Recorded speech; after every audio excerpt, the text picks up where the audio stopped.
जवानी के उड़े दहो मनवा से मनवा के जुड़े दहो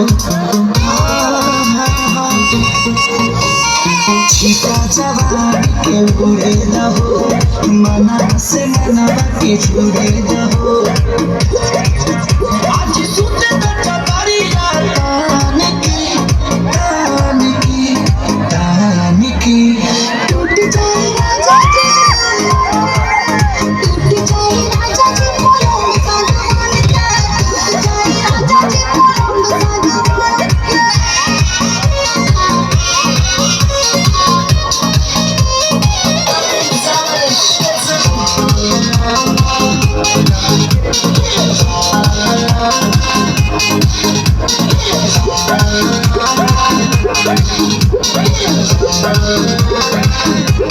छुए तो बदन की देखो ना कटन की चादर बिछा दे हमी